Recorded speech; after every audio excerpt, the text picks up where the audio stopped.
fortunate to have touched with my head the blessed dust of your lotus feet. Purport by His Divine Grace, Sri Bhaktivedanta Swami Srila Prabhupada. The perfection of transcendental life can be achieved simply by touching the holy dust of the lotus feet of a holy man.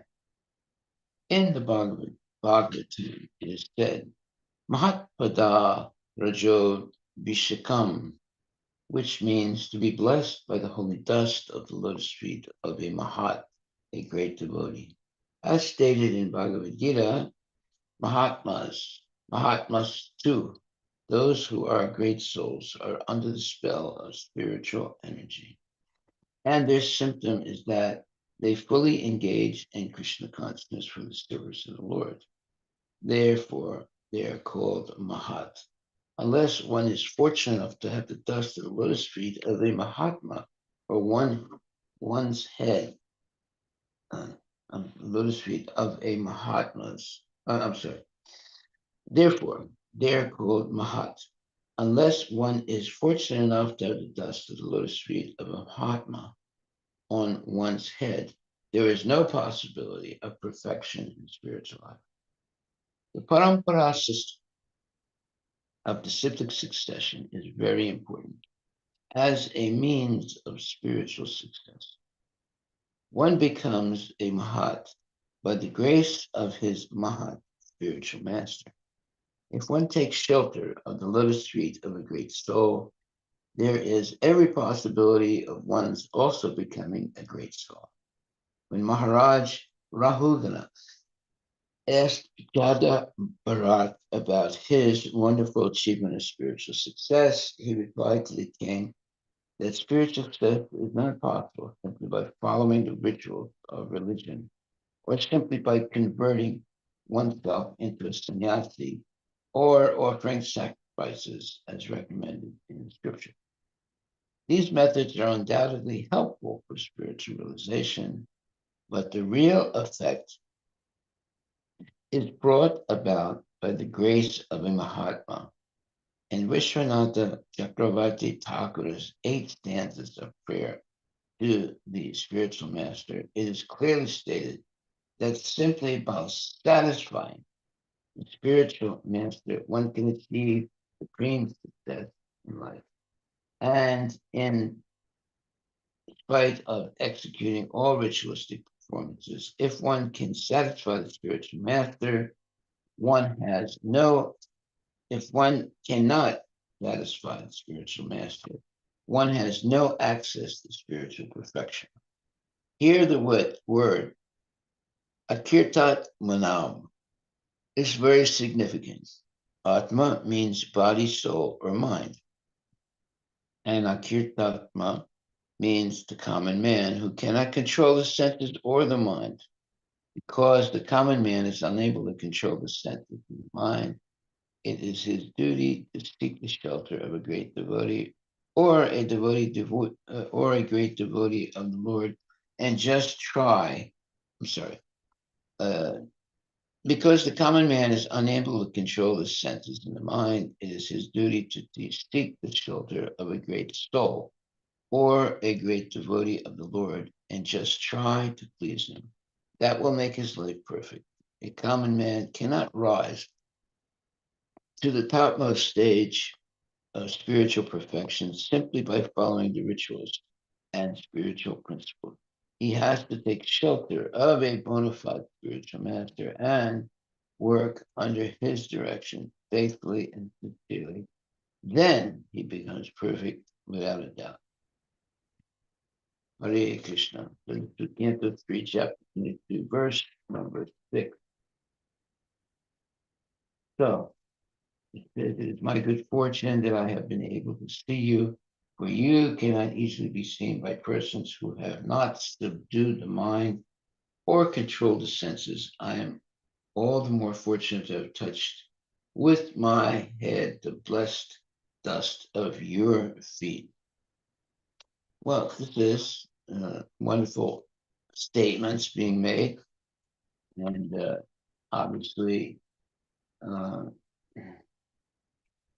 it is a discussion taking place between Manu and Lord Brahma, I think. So then, and in this verse, in this purport, it says that in the Bhagavatam, it is said, Mahatpada Rajo Vishakam, which means to be blessed by the holy dust of the lotus feet of a Mahat, a great devotee. Yeah, so one time when I was in Vrindavan, and I was asked by a devotee to go and get some water for Srila Prabhupada's bath. So I had to go to a well. This is a long time ago. I had to go to a well, and I had to, throw a bucket into the well. The bucket, there was string on the bucket, and into the well, and then I had to, get the bucket out of the well. There's a rope, and then you have to pull the rope up, and then you have a bucket of water.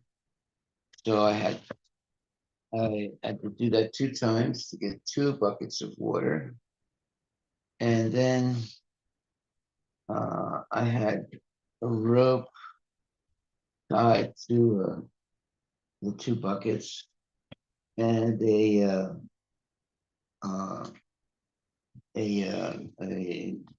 some wood, a wooden pole, and the rope was tied to the wooden pole, and then I had to carry the 2 buckets to Prabhupada's room so that he could take a bath. This is a long time ago. And when I did that, Prabhupada's servant was very pleased. And he said, "Don't go away. I have to give this to Prabhupada. It's for his bath. Thank you for getting the water." So I waited, and then he came back out after he was helping Prabhupada. And then he gave me a present. And what was that present? He had swept the floor of Prabhupada's room and collected all the dust and put it in a container and gave it to me. And he said, "This is the dust from Prabhupada's lotus feet." So I thanked him very much. And I was able to have the dust of Prabhupada's lotus feet. So uh, some people don't understand the value of the dust of the lotus feet of a pure devotee.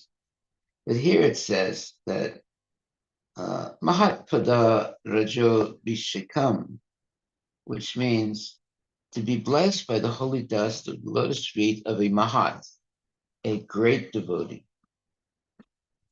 As such, in Bhagavad Gita, Mahatmanas too, those who are great souls are under the spell of spiritual energy, and their symptom is that they fully engage in Krishna consciousness for the service of the Lord. Therefore, they are called Mahat, unless one is fortunate enough to have the dust of the lotus feet of a Mahatma on one's head. There is no possibility of perfection in spiritual life.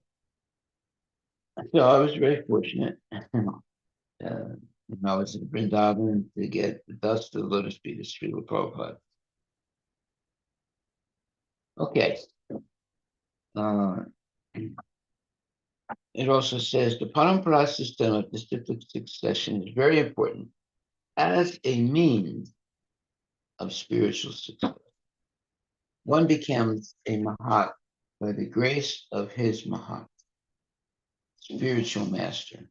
If one takes the shelter of the lotus feet of a great soul, there is every possibility of one's also becoming a great soul.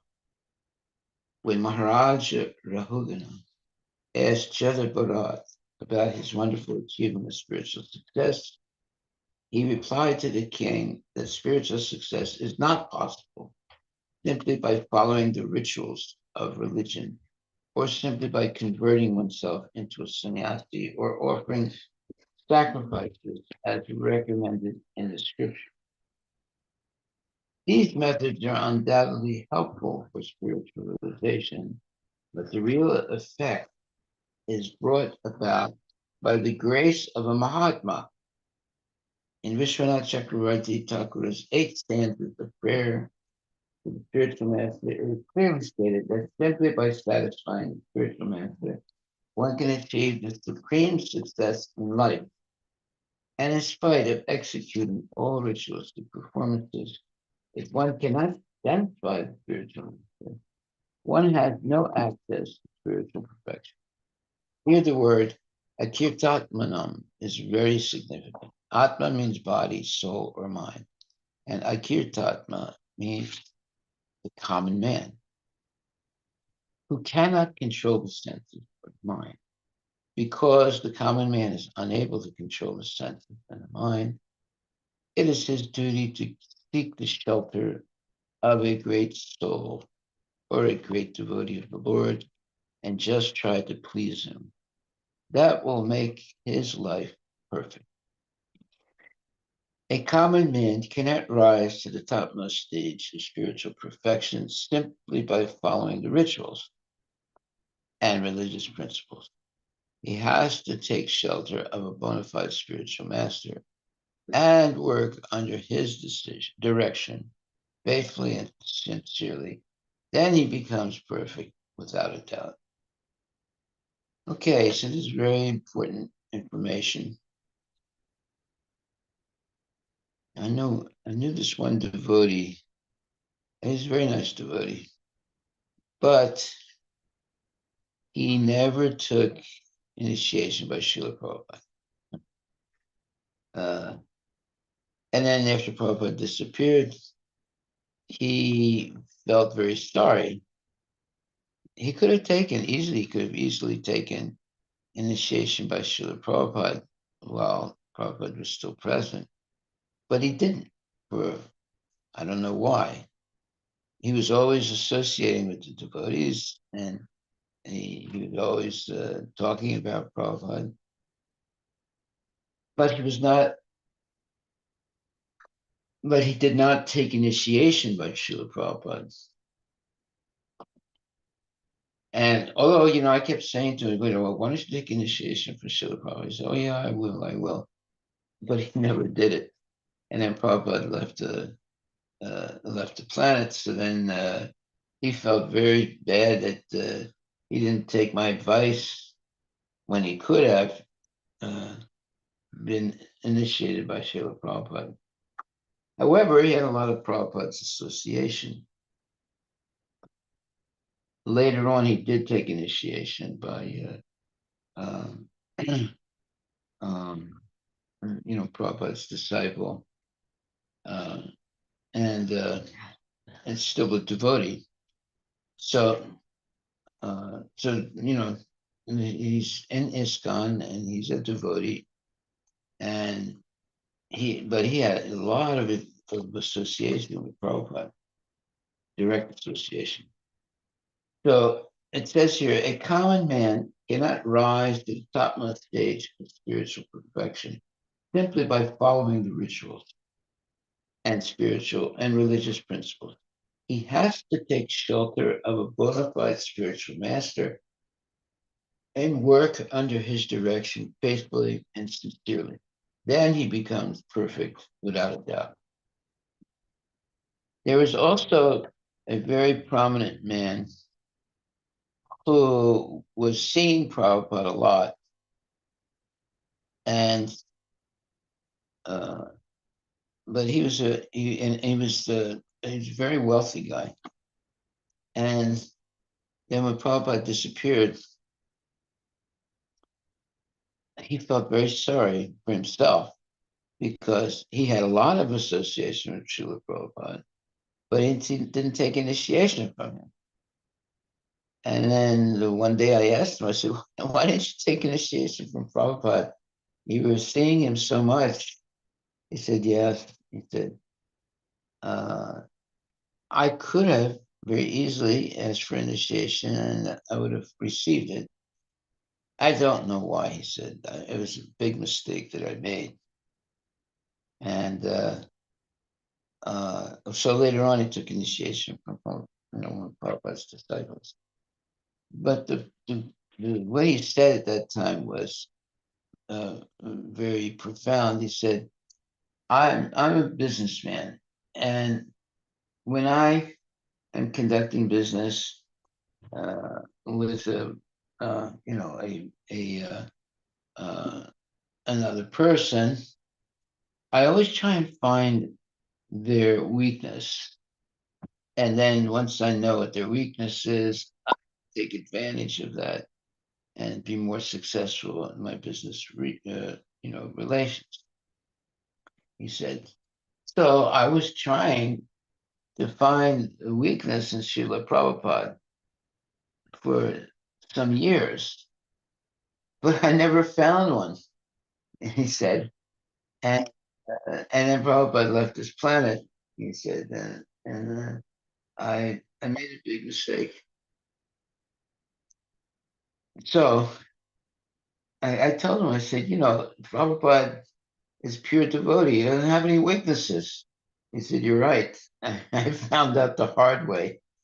And he said, instead of trying to find some weakness in Prabhupada and then try to exploit that to maybe control Prabhupada in some way or other, I forgot to take initiation from him. So you see how people, they try to use their material, let's say, expertise to control a pure devotee. It doesn't work.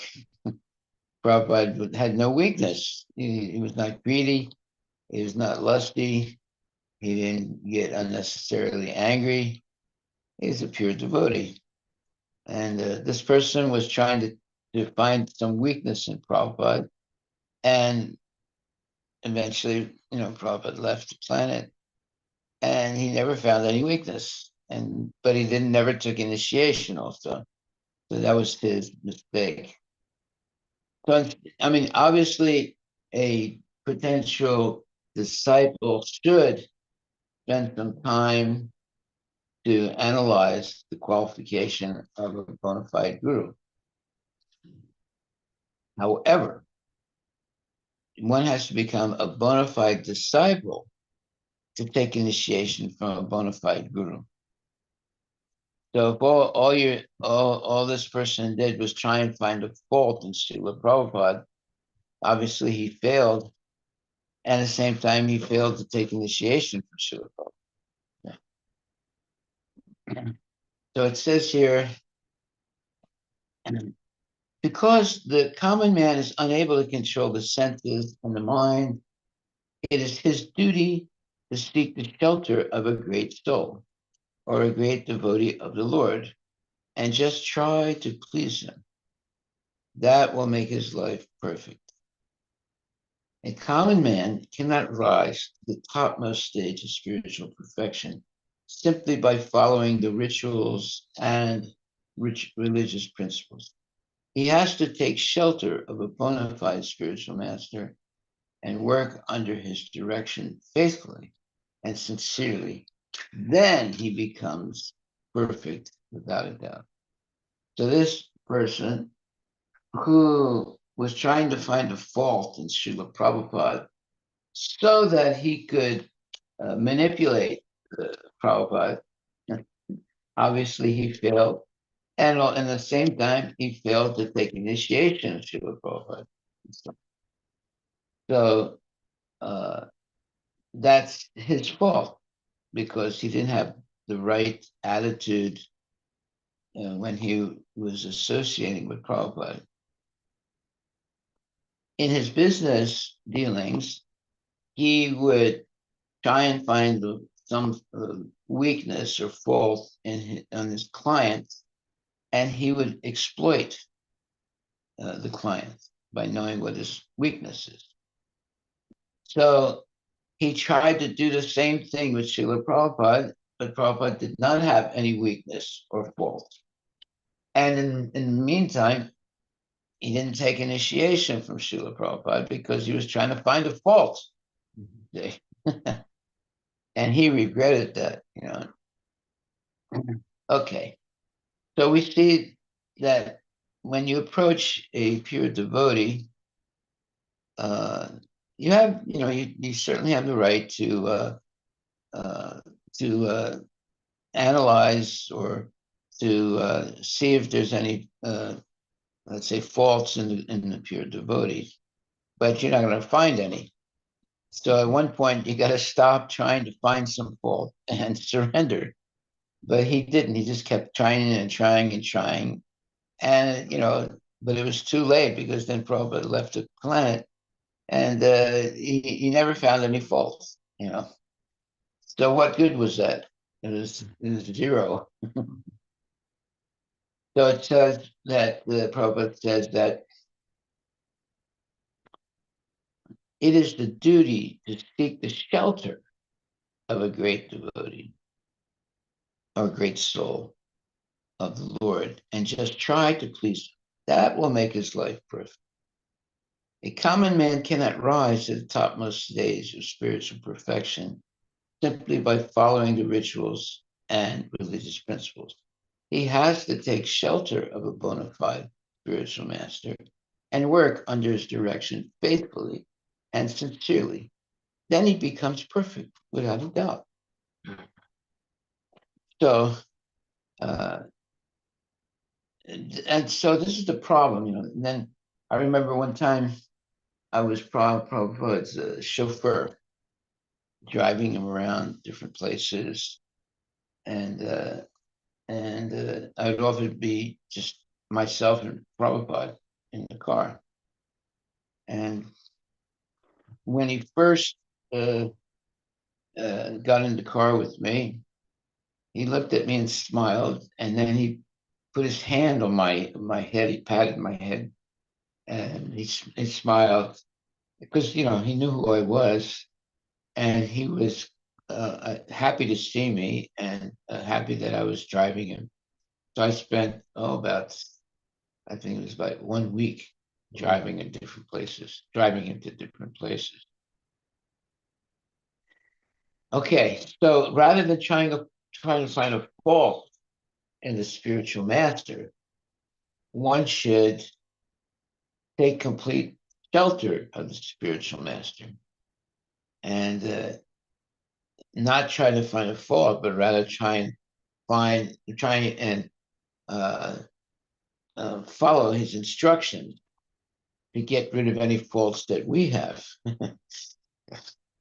And here it says, because the common man is unable to control the senses and the mind, it is his duty to seek the shelter of a great soul or a great devotee of the Lord and just try to please him.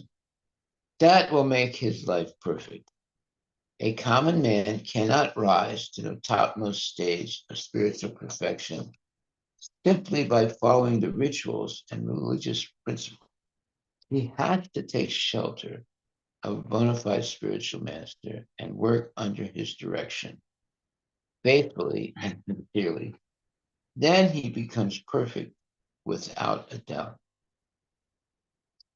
So I had that opportunity to be Prabhupada's chauffeur, and oftentimes I was in the car, and he was in the car with just the two of us, and I was driving him in different places, and it was like nectar.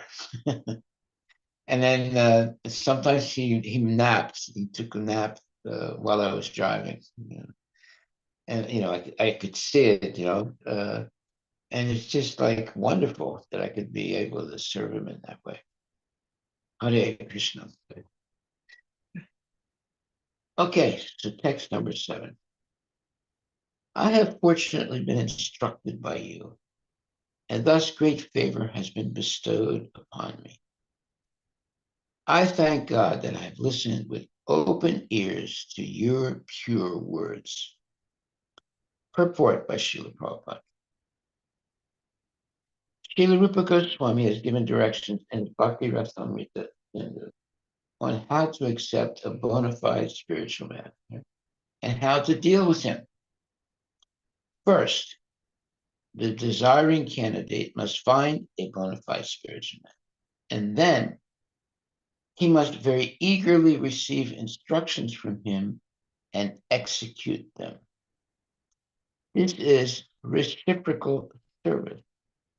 A bona fide spiritual master or saintly person always desires to elevate a common man who comes to him, because everyone is under the delusion of Maya and is forgetful of his prime duty, Krishna consciousness. A saintly person always desires that everyone become a saintly person. It is the function of a saintly person to invoke Krishna consciousness in every forgetful common man. So the word invoke means to awaken and inspire Krishna consciousness. Manu said that since he was advised and instructed by Kardama Muni, he was very much favored. He considered himself lucky to receive the message by oral reception. It is especially mentioned here that one should be very inquisitive to hear with open ears from the authorized source of the bona fide spiritual master. How is one to receive? One should receive the transcendental message by oral reception. The word karna randrai means through the holes of the ears.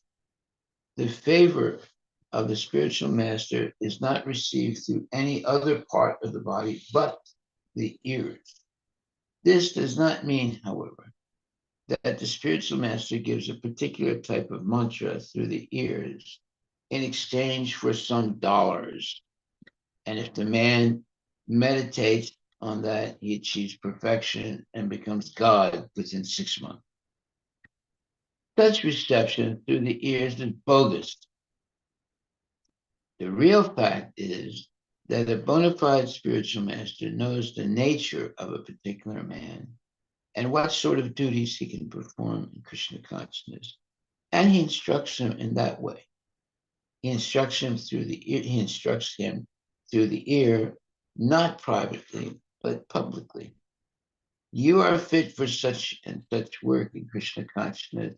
You can act in this way. One person is advised to act in Krishna consciousness by working in the deity's realm. Another is advised to act in Krishna consciousness by performing editorial work. Another is advised to do preaching work.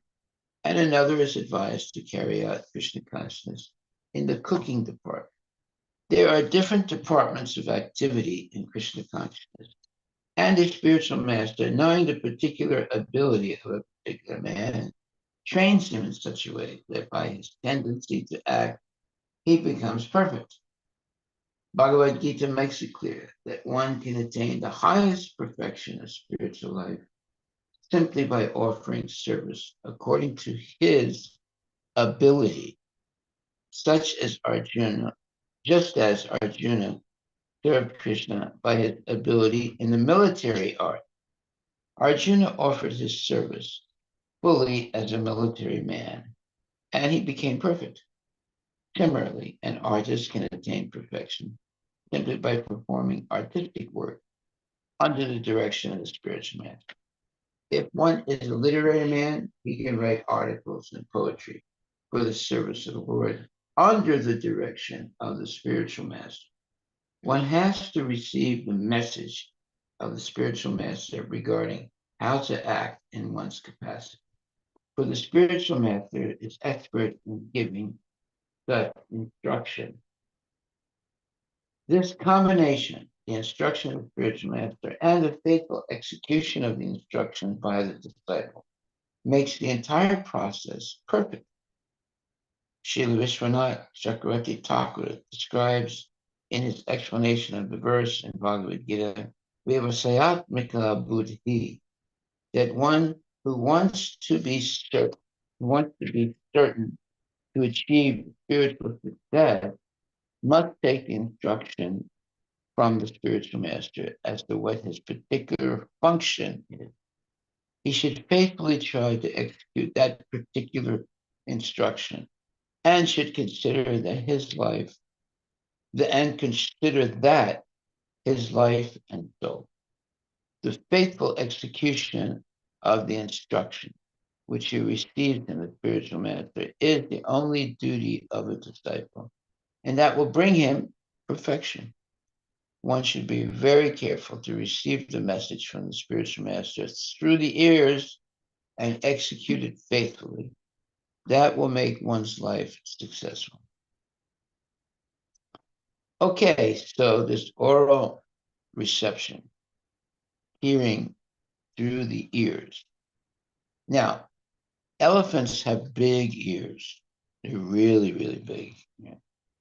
But they can't understand the instructions given by a spiritual master.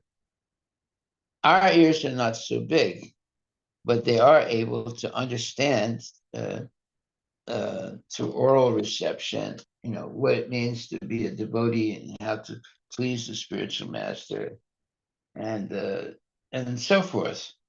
So we have to also uh, pray that the spiritual master gives us service, and we should be anxious to serve. Uh, so therefore, it says here, uh, Kardamamuni says, I have fortunately been instructed by you. Yeah. And thus, great favor has been bestowed upon me. I thank God that I've listened with open ears to your pure words. So even though someone has ears, that doesn't mean that they have open ears to hear the pure devotee speak. Uh, and oftentimes now you see people, they put these ear muffins or what do you call this? They put the ears things on. Headphones. Headphones. Yeah, they put the headphones on. But they're not listening to, spiritual man. They might be listening to music. They might be listening to who knows what. Mm. So we should open the ears to hearing the words of a bona fide spiritual master. That's the real use of the ears. It's not to listen to music or listen to some political, debate. No, it's to understand about Krishna through the nectarian words of a bona fide spiritual master. And here Prabhupada says, a common man cannot rise to the topmost stage of spiritual perfection simply by following the ritual and religious principles. He has to take shelter of a bona fide spiritual master and work under his direction faithfully and sincerely. Then he becomes perfect.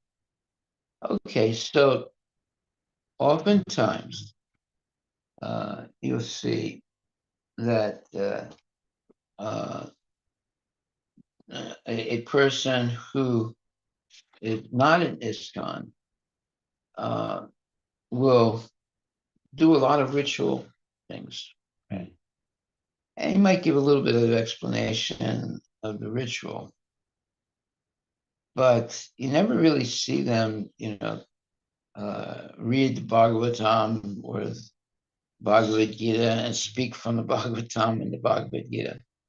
So this is, unfortunate because the real nectar is in Bhagavad Gita and Srimad Bhagavatam. So it's not simply in the rituals, and it says that here. It says A common man cannot rise to the topmost stage of spiritual perfection simply by following the ritual and religious principles. He has to take shelter of a bona fide spiritual master and work under his direction faithfully and sincerely. Then he becomes perfect without a doubt. So here it is.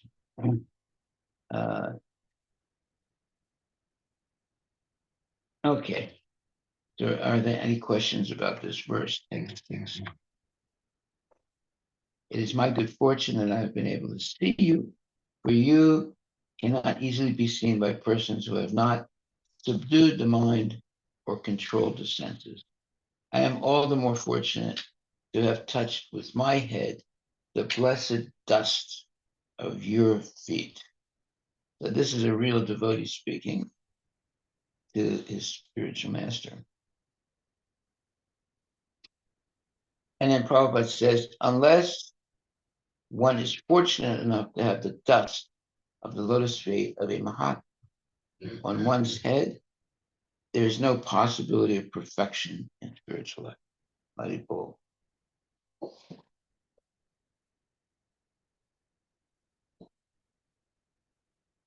And then there's a quote by of Vishwanath Chakravarti Thakur, in which which states that simply by satisfying the spiritual master, one can achieve the supreme success in life. And in spite of executing all ritualistic performances, if one cannot satisfy the spiritual master, one has no access to spiritual perfection. And here the word akritatmanan is very significant. Atma means body, soul, or mind. And akitatma means the common man who cannot control the senses or the mind. Because the common man is unable to control the senses of the mind, it is the duty to seek the shelter of a great devotee, a great soul, or a great devotee of the Lord, and just try to please him. This will make his life perfect. A common man cannot rise to the topmost stage of spiritual perfection simply by following the rituals and religious principles. He has to take shelter of a bona fide spiritual master and work under his direction faithfully and sincerely. Then he becomes perfect without a doubt. So these are very profound statements. And Prabhupada is giving us an explanation of how we can actually make tangible spiritual advancement in life. And he says here, a common man cannot rise to the topmost stage of spiritual perfection simply by following the rituals and religious principles. He has to take shelter of a bona fide spiritual master and work under his direction faithfully and sincerely. Then he becomes perfect without a doubt. Unbelievable. All glories to Srila Prabhupada. Text number 7. I have fortunately been instructed by you, and thus great favor has been bestowed upon me. I thank God that I have listened with open ears to your pure words. Purport by Srila Prabhupada. Srila Rupa Goswami has given direction in the Bhakti Rasamrita Sindhu on how to accept a bona fide spiritual master and how to deal. First, the desiring candidate must find a bona fide spiritual master, and then he must very eagerly receive instructions from him and execute them. This is reciprocal service. A bona fide spiritual master or saintly person always desires to elevate the common man who comes to him, because everyone is under the delusion of Maya and is forgetful of his prime duty. Krishna consciousness, a saintly, or his prime duty, which is Krishna consciousness. A saintly person always desires that everyone becomes saintly. Everyone becomes a saintly person. It is the function of a saintly person to invoke, in other words, uh, inspire Krishna consciousness in every forgetful common man. Well, how do you do that? You do that by uh, having classes. You do that by answering questions. You do that by going on Sankirtan. You do that by, uh, having satsang, where there's discussion, um, and answering questions, of course, and inspiring people with bona fide shastric knowledge. That's the main thing. Bona fide shastric knowledge. So we're reading Bhagavad Gita as it is. We're reading Srimad Bhagavatam as it is, with Prabhupada's purports.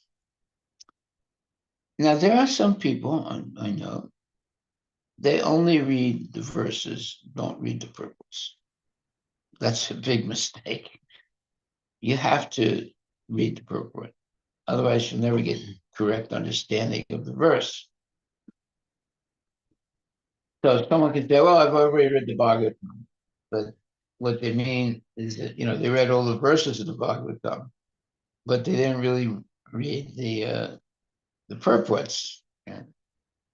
So you can see there's a lot more information in the purports. So therefore, you can get the whole Bhagavatam, let's say, without any purports, right? So that could be like one book only. You can get, and it just has all the verses. And you have that in India. In India, you have these, little booklets, right? It's all verses, right? But there's no commentary in it. If you read that, you'll never really understand correctly what is real Krishna consciousness. So the verses are good, but the explanation of verse is the proper way to understand the verse. It's not that we read it and then we make our own, let's say, interpretation of the verse. The one time, one of my daughters was in college, and she organized a group of kids like herself, to have to discuss the Bhagavad Gita. And the way she did it was that they would read a verse, and then they had like a round table, and they'd go around and ask each person, "What do you think this verse means?" And obviously, it was just a bunch of nonsense. They didn't really follow the right process. So if you try and interpret the verses with imperfect senses, you're never going to understand what it means. And you have just an opinion rather than you have the shastric understanding. Okay, so are there any questions on this verse? There's a lot of information. Yes. Good comment. So in the temple, I saw some books that either they don't have the verse, but they have the purport, or they don't have the purport, but they have the verse in the temple library. Really? The Bhagavad Gita one. There's small. There's big one, and then the small one, and then really small one. Surprisingly, the very small one has the verses and the purport, but the small one doesn't have the like either it doesn't have the verses or it doesn't have the purport. Right. In the temple library. I was looking with some of my friends in the temple, and we saw that this book the one copy of the Bhagavad Gita in the library doesn't have either. I forgot which one. Doesn't have the verses or doesn't have the. What does it have? Are you referring to the very tiny that kind of book? The very tiny one has the verses and the purport, but there's one that's a little bigger than that. That's smaller than the normal size book, but bigger than the very, very small. The very, very small one has both the verses and the purport, but the medium sized one does. So what does it have? It either Just has the verses? Yeah, it either has just the verses. I forgot. So like it could have like only the verses, or it could have only the purport. Because the verses are important too, right? I think so. When we said it has only the purport, what do you mean by that? They don't. They just wrote a book. There's no verse. They just wrote a book. They show like text, like text one, text two, text three, but they don't. They separate the. They may be explaining of some topic, maybe that one, those books. What is the title of the book? Bhagavad Gita? Yeah. It says as it is. What? It says Bhagavad Gita as it is. But it doesn't have either the verses or the purport. I know there is one abridged version where it doesn't give translations, but it has, verse. Is that what? This it's like a blue and yellow. Yeah, it might be that one. But there's a really, really small one where you can even put it in your pocket. Yeah, that's only has verses. Really? Yeah. I thought it had verses. The very small one, like I'm talking about, like yeah, very small. That has a matchbox. matchbox kind of. It's a small. Okay, but the temple is like it's like two matchboxes. It's like this big. Next time you want to take a picture, you can pull out those. Next time I'll go, I'll try and take a picture of it and like flip to one of the pages you show. But anyway, you should have the bona fide edition of Bhagavad Gita as it is by Divine Grace, A.C. Bhaktivedanta Swami Prabhupada. That's what you should look for. And don't read anything else, even if it's in the library. When you go to the library, let's say, in Sammamish, there's thousands of books. We're not interested in all those books. We're only interested in bona fide Shastra. And we have two bona fide Shastras. They are Bhagavad Gita as it is, and we have Srimad Bhagavatam as it is by His Divine Grace, A.C. Bhaktivedanta Swami Prabhupada. So that's all we should read. You don't have to read any other books. You just get confused. And we don't want to read an imperfect person's interpretation or their, let's say, translations or their, let's say, opinions. We want to read bona fide Shastra. So our bona fide Shastra is Bhagavad Gita as it is by His Divine Grace, A.C. Bhaktivedanta Swami Prabhupada. If that's the only book you ever read in your life, you'll have all knowledge and you don't need to read any other book. That's how powerful Prabhupada's Bhagavad Gita is. Yes. When you were talking about just now how like your daughter was in a group, was in college, Yes. discussing. So did she have that bona fide Bhagavad Gita, or did she have like only verses? Well, I wasn't there, but I assumed that she had, Prabhupada's book. Yeah. But The idea was they would read the verse, but not the purport, and then they would give their opinion, you know. Or even if they read the purport, then they would give their opinion. But I don't think they read the purport. I think they just read the verse, and then they gave their opinion.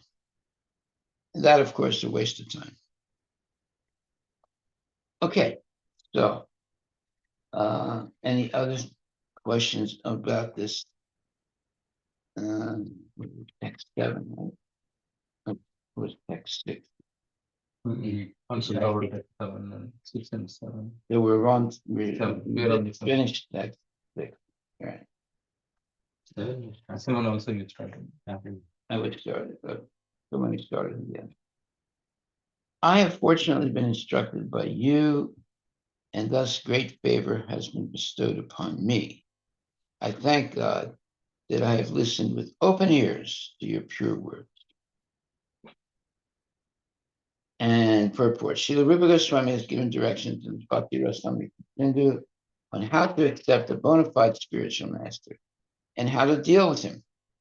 First, the desiring candidate must find a bona fide spiritual master, and then he must very eagerly receive instructions from him and execute them. This is reciprocal service. Well, what's mean by reciprocal service? Spiritual master has knowledge, and the bona fide disciple has questions and is offering service. So when you please the spiritual master, then the spiritual master gives you bona fide knowledge. So this is reciprocal service. The bona fide spiritual master, a saintly person, always desires to elevate a common man who comes to him, because everyone is under the delusion of Maya and is forgetful of his prime duty, Krishna consciousness. A saintly person always desires that everyone become a saintly person. It is the function of a saintly person to invoke or inspire Krishna consciousness in every forgetful common man. Manu said that since he was advised and instructed by Kardama Muni, he was very much favored. He considered himself lucky to receive the message by oral reception. It is especially mentioned here that one should be very inquisitive to hear with open ears from the authorized source of the bona fide spiritual master. How is one to receive? One should receive the transcendental message by oral reception, meaning through the ears. The word karna randrai means through the holes of the ears. The favor of the spiritual master is not received through any other part of the body but the ears. This does not mean, however, that the spiritual master gives a particular type of mantra through the ears in exchange for some dollars. And if the man meditates on that, he achieves perfection and becomes God within 6 months. But this was going on. There was, all these different gurus. You give them $25, they give you a mantra. There was this one initiated devotee. It's sort of blooped, and he went to this other nonsense guru, and he asked him to give a mantra. So the mantra that he got was, and that he had to meditate on all the time, was, what was that? He just got one word as a mantra from this so-called guru. He was already initiated by Srila Prabhupada, but he goes and tries to get initiated by this other guru, and the guru gives him a one-word mantra. Mm-hmm. And that one word was from, I think, Bhagavad Gita, right? and he was told to just meditate on that one word. So when I saw him one day, I said, "How are you?" And he said, "Oh, I'm okay."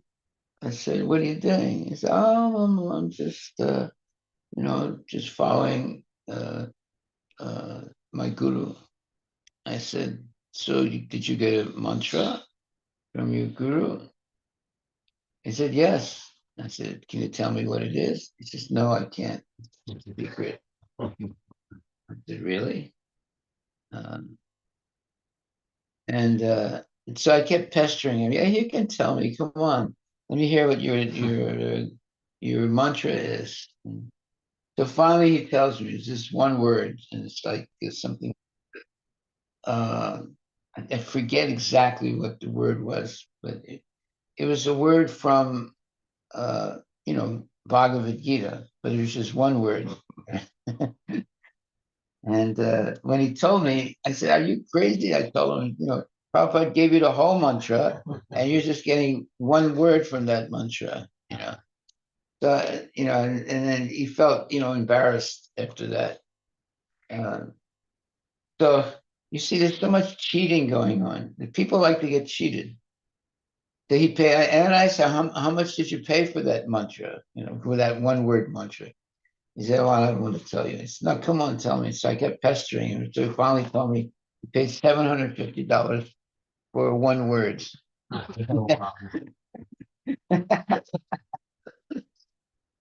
Prabhupada gave him the whole mantra, right? He gets one word of that mantra. He paid $750. The whole thing is cheating. But of course, he can't admit that he was cheated because then he would be a fool, right? And that's why he didn't want to tell me what the one word mantra was. But he was actually okay. So I think we're at the end. So tomorrow we're on text 7, right? You're in the middle of the 7 right now. Yeah, we'll just read the whole thing tomorrow. Otherwise, in which verse says, because the common man is unable to control the senses and the mind, it is his duty to seek the shelter of a great soul or great devotee of the Lord and just try to please him. That will make his life perfect. A common man cannot rise to the topmost stage of spiritual perfection simply by following the rituals and religious principles. He has to take shelter of a bona fide spiritual master and work under his direction faithfully and sincerely. Then he becomes perfect without a doubt. Haribol, Srila Prabhupada. One question. Yes. Regarding the Prabhu example you gave, that he didn't take initiation from Prabhupada. Yeah. But he was a businessman and trying to find fault. Find weakness. Yeah. So my question is, Maharaj, how a neophyte devotee will improve not to find faults in other neophyte devotees plus the other senior devotees or good devotees? How to not to do this for a neophyte? I mean, not for a spiritual master, but sometimes happens like in any situation. No, I mean, if you're going to do that, you're going to find a lot of faults, right? We should not try and do that. We should simply follow the instructions of bona fide spiritual masters. You're going to find a lot of faults in the devotees, right? So that should not be the criterion of whether you're going to be Krishna conscious or not. And especially if you keep trying to find different faults in devotees, you're going to find a lot of faults for sure. So then you might walk away from Krishna consciousness. No, the point is to take bona fide instruction from a bona fide guru and not try and find faults, but rather try and learn what's being taught. Just as long as what's being taught is from bona fide scripture. Trying to find faults in people you'll become a cynical person because you'll find faults. And you'll think, oh, well, then the whole thing is nonsense. It's rather, you should hear the Srimad Bhagavatam and Bhagavad Gita spoken by genuine devotees. Then there's no fault. Haribol. Hare Krishna. Yeah, this fault finding is a very subtle thing, right? But Yeah. it affects. Is that called the elephant? Mad element. Mad elephant, or like it's also the demon that. Yeah, well, there was one person, he was a fault finder, right? So, and he had a friend who was also a fault finder, right? So one day they were talking together, and the first fault finder said, well, I found so many faults in this person and that person. And the other one said, really? He said, yes. And I think I think you have a lot of faults also. So in other words, you're gonna find faults in everybody, right? Because you're looking for the faults, you're not looking for the truth. So if you're just a fault finder, you never get the truth. On the opposite way is always trying to find some good quality in a person, and then you try and just like, if there's a fire that just started, there'll be a lot of smoke, right? So if you can fan the smoke and just have the fire, then that's success, right? So if you're only looking for faults in people, well, that's just smoke, right? You have to, clear the smoke away to see if there's anything, any one quality that's good in that person, and then you fan them. So that's the way we should be. We should try and find one good thing in a person and then build on that. Haribol. Thank you. Jai. We're not the International Society of Fault Finding.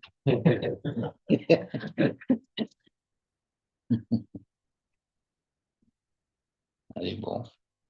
There are